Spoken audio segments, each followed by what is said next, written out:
बच्चों, समास विग्रह का पार्ट 2 आज करते हैं हम लोग। तो कुछ बचा हुआ चीज था समास में, जो खत्म करते हैं आज हम, और एक और वीडियो में शायद खत्म हो जाए समास पूरा। तो समास में हम लोगों ने तत्पुरुष समास तक हम लोगों ने पढ़ाई कर ली थी। आज पढ़ेंगे उसके आगे का। आज बात करेंगे कर्मधारय, द्विगु, बहुब्रीहि, द्वंद्व और अव्ययभाव समास का। तो कर्मधारय समास बच्चों किसे कहते हैं? कर्मधारय समास किसे कहते हैं? जिस समास का पूर्व पद विशेषण होगा, उत्तर पद विशेष होगा, उसे कहेंगे हम कर्मधारय समास। कर्मधारय समास दो पद के आधार पे भी होते हैं और उपमेय उपमान के भी आधार पे होते हैं। जैसे देखें, अगर हम पूर्व पद और उत्तर पद मिला के बात करें, महावीर, महावीर का मतलब क्या हुआ? महान है जो वीर, उसे महावीर कहते हैं। महान है जो विद्यालय, उसे महाविद्यालय कहेंगे। नीला है जिसका कंठ, उसे नीलकंठ कहेंगे। इसमें क्या देख रहे हैं? पूर्व पद विशेषण है। महान, महान, नीला, पूर्व पद विशेषण। पहला जो पद होगा, जैसे नीलकंठ में नील और कंठ, महाविद्यालय, महाविद्यालय, महावीर में महा और वीर। यहां पे क्या देखते हैं बेटा? महान, महान, महान जो है किसी व्यक्ति विशेष के प्रधानता को, विशेषण को बतलाता है। उसमें क्या होता है? महानता आ गया, वीर महान हो गया तो महावीर, महान है जो वीर वो महावीर। ये हो गया कर्मधारय समास। महान है जो विद्यालय, महाविद्यालय, नीलकंठ। उसी तरह उपमा और उपमा देखेंगे तो कमल नयन और कर कमल। कमल सा जिसका है नयन, या कमल सा है जिसके हाथ, कर माने हाथ बेटे, कर माने हाथ होता है। कमल सा नयन या कमल सा कर, उसे क्या कहेंगे हम? कर्मधारय समास। समझ में आ रहा है? कर्मधारय पूर्व पद विशेषण, जहां विशेषता दिखाया जाए किसी चीज का, उससे हम कहेंगे कर्मधारय समास। चाहे यहाँ पर नयन में भी कमल, कमल विशेषता है, कर में कमल विशेषता है, कर्मधारय समास हो जाएगा। इस बार प्रैक्टिस आप लोग करते रहेंगे। कुछ जरूरत हो, कुछ जानना चाहते हो, कमेंट में डाल दिया कीजिएगा, हम आपको रिप्लाई कर दिया करेंगे। अब आते हैं द्विगु समास।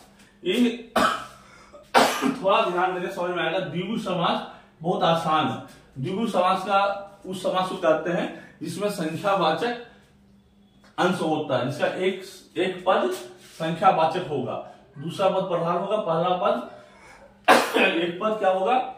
संख्यावाचक होगा। संख्यावाचक होने से क्या समझ में आता है? उस समास में एक संख्या का अर्थ निकलेगा, उसे कहेंगे संख्यावाचक समास। संख्यावाचक समास मतलब द्विगु समास। जैसे कि त्रिलोक,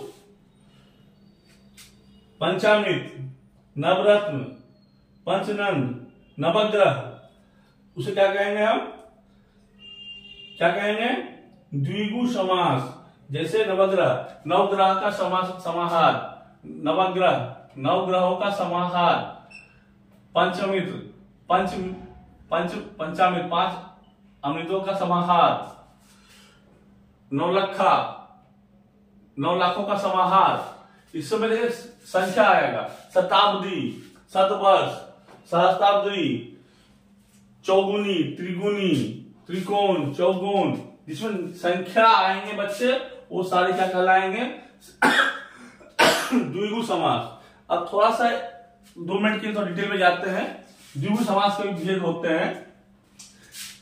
एक होता है इतरेतर द्विगु समास, एक होता है वैकल्पिक समास, एक होता है समाहार द्विगु समास। इतरेतर में क्या होता है? जब 2 पद विशेष होते हैं, जैसे कि राधा और कृष्ण, राधा और कृष्ण दोनों ही समान है, वो इतरेतर में आ जाएगा। मान या अपमान, मान सम्मान, इस तरह जो कहेंगे वैकल्पिक समास। और हाथ पैर, बोलते हैं हाथ पैर फूल गए, तो हाथ पैर मतलब इसे हाथ पैर नहीं फूला, इसका अर्थ कुछ निकलता है, कुछ और भी पूरा शरीर हम सुन्न सा हो गया हो, उसे कहते हैं समाहार द्विगु पद। लेकिन मुख्यतः इसमें जो आते हैं एग्जाम में, संख्यावाचक हमेशा रहेंगे। त्रिगुण, चौकोन, पंचानन, नवग्रह, दशानन, इस तरह की चीजें यहाँ आती हैं, तो उसे क्या कहेंगे हम? द्विगु समास। बच्चे कुछ समझ में कंफ्यूजन हो, फटाफट कमेंट में डाल दें, हम रिप्लाई कर देंगे। द्विगु समास। फिर आते हैं बहुब्रीहि समास। बहुब्रीहि समास ये भी आसान है।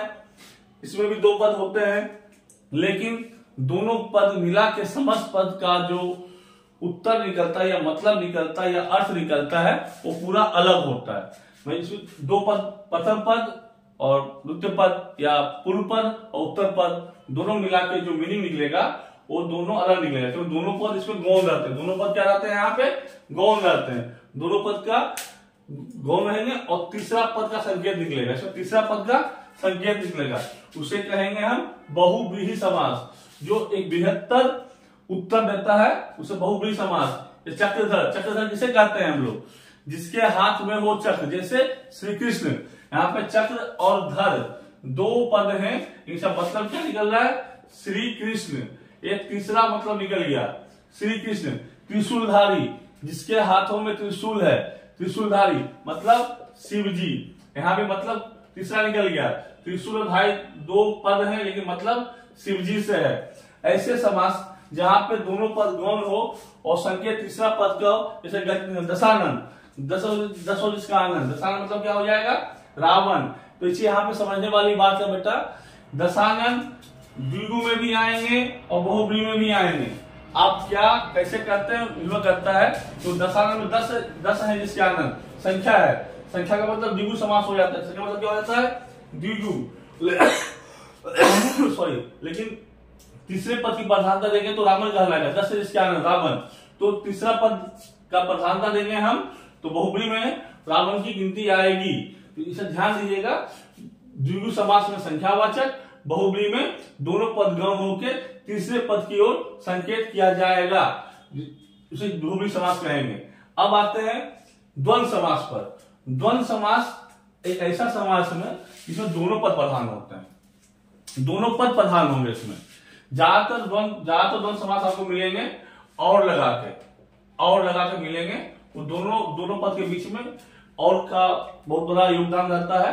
दोनों पद ही इसमें प्रधान होते हैं, दोनों पद प्रधान होते हैं, उसे हम कहेंगे द्वंद्व समास। जैसे अमीर गरीब, अमीर और गरीब, काला पीला, काला और पीला, अपना पराया, अपना और पराया, दाल रोटी, दाल और रोटी।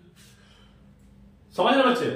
दाल और रोटी, बारिश बादल, बारिश और बादल, घना कोहरा और बादल। जहां और लगाने की आवश्यकता पड़े हमें और दोनों पद प्रधान हो, वहां पे बोलेंगे हम इसे द्वंद्व समास। क्या बोलेंगे बच्चे? द्वंद्व समास। क्या बोलेंगे? द्वंद्व समास। धर्म अधर्म, दूध दही, घी रोटी, ऐसे बहुत सारे हैं, सारे किस्म आ जाएंगे। द्वंद्व समास जहां दोनों पद प्रधान होंगे और या एवं का इस्तेमाल होगा। दूध दही, घी मक्खन, चूड़ा दही, अमीर गरीब, दिन रात, अपना पराया, ये सारे किस्में आ जाएंगे द्वंद्व समास। किसमें आ जाएंगे? द्वंद्व समास में आएंगे। अब एक और अंतिम मैथड होता है अव्यय भाव समास। अव्यय भाव समास जब पहला पद अव्यय हो, पहला पद क्या होगा? अव्यय होगा और प्रधान भी होगा। पहला पद अव्यय होगा और प्रधान भी होगा, उसे कहेंगे अव्यय भाव समास। अव्यय भाव समास कैसे समझेंगे आप? कौन सा विभाग? जहां देखेंगे प्रतिवर्ष, आजन, आमरण, तत्काल, यथासंभव, यथाविधि, यथोशक्ति, यथाशक्ति, यथारीति, जन्माजन, इस तरह की चीजें क्या बोलेंगे हम? अव्यय भाव समास। जैसे आजन्म, जन्म से लेकर अब तक आजन्म, प्रतिवर्ष, प्रत्येक वर्ष, वर्ष दर वर्ष, प्रतिवर्ष, यथासंभव, अपनी संभवता के अनुसार, यथाशक्ति, अपनी शक्ति के अनुसार, इसे क्या कहेंगे?